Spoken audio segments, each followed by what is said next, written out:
Hello， 大家好，我是한국어를. 네, 여러분 안녕하세요. 저는 김영서라고 합니다. 제가 지난번 영상에서는 타이중 워홀 장점에 대해서 여러분들께 좀 공유를 드렸었는데요. 그 영상에서 말씀드렸던 것처럼 오늘은 단점에 대해서 이야기를 해보겠습니다. 그리고 제가 나름대로 또 어떻게 극복을 좀 했었는지 그 부분에 대해서 좀 말씀을 드리려고 해요. 그러면 바로 한번 시작해볼까요? 첫 번째, 그다지 편하지만은 않은 교통편. 네, 여러분들이 타이중에 오시면 반드시 체감하실 거 하나가 있는데요. 그게 바로 뭐냐면요. 타이베이보다 월등하게, 너무나 월등하게 오토바이가 많다는 점입니다. 사실 이게 왜일까요? 바로 타이중에서는 오토바이가 제일 편한 교통수단이기 때문인데요. 제가 앞서서 영상에서 버스비 공짜라고 말씀드렸었죠. 버스비 공짜고, 교통편도 편리하고, 버스도 많습니다. 근데 타이중 번화가에서만요. 제가 느끼기에는요, 타이중은 번화가에서 조금만 떨어지면은 버스 같은 교통편이 너무 불편해요. 예를 들어서 저희 집에서 직장까지 가는 버스 같은 경우에는 한두 대 정도밖에 없었고요. 그마저도 배차 간격이 30분, 40분이었습니다. 그래서 제가 자전거를 애용하다가 피부가 다 탄 적도 있거든요. 그리고 이제 하루는 이민소에 갈 일이 있었어요. 그래서 버스를 타고 가야 되는데, 왜냐하면 홍대하고 일산 정도의 거리였거든요. 근데 버스가 없는 거예요. 그러니까 버스를 타도 5분 정도 버스를 탔다가 한 15분 정도 또 내려서 걸어서 정류장을 찾아서 갈아타야 되는 이런 상황이었어요. 진짜 걸어가는 게 더 나을 정도로. 그래서 제가 대만에서 산지 한 3개월 정도 차에 전동 자전거를 하나 구입을 했었어요. 사진에서 보시는 것처럼 자전거처럼 생긴 것도 있고요. 진짜 오토바이처럼 생긴 것도 있는데 저렴한 가격은 아닙니다. 근데 이제 1년 정도를 내가 장기간을 쓸 수 있다는 거를 좀 고려하시면 그다지 비합리적인 건 아닌 것 같아요. 두 번째, 조금 재미가 없다.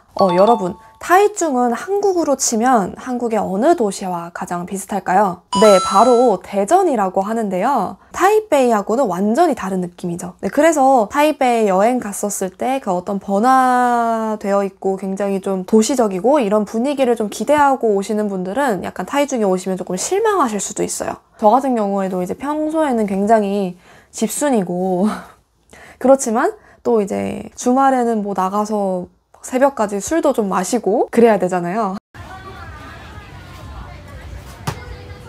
맛있어요.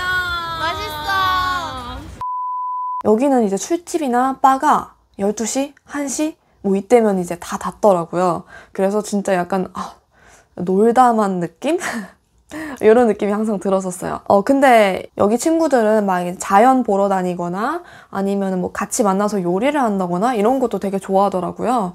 그래서 그런 거에 또 적응을 하다 보니까 또 나쁘지 않고 저한테는 노는 게 그렇게 크게 중요한 게 아니었기 때문에 나름대로 그런 문화도 좋다고 생각하고 지냈던 것 같아요. 세 번째, 한국인이 너무 없다.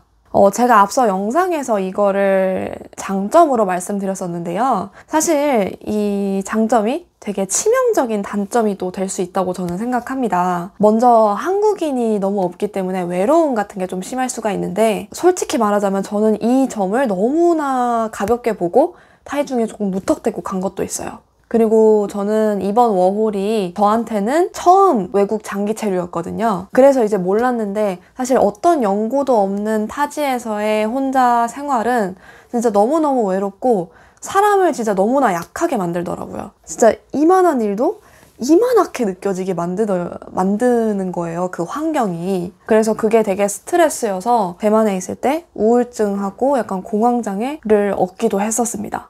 근데 그러고 이제 대만에 온 지 한 6개월 정도 지났을 때 저랑 너무너무 잘 맞는 대만인 친구를 만났거든요. 그래서 그 친구를 만나고 나면서 제 속마음도 털어놓고 진짜 그 친구한테 정말 많이 의지했던 것 같아요. 그래서 지금은 진짜 그 친구한테 너무너무 감사해요. 여러분, 네 번째는요. 사실 제가 단점 같은 걸 더 말씀드릴 건 아니고요. 어떤 분들이 대만 워홀에 적합하고 적합하지 않은지 이거를 좀 간단하게 말씀드리려고 합니다. 사실 종합적으로 타이중의 상황을 봤을 때 예를 들어서 나는 돈은 있어. 근데 나는 언어가 안 돼. 그래서 나는 언어를 공부하는 걸 위주로 타이 중에서 5월을 하고 싶어. 이런 분들은 너무 환영입니다.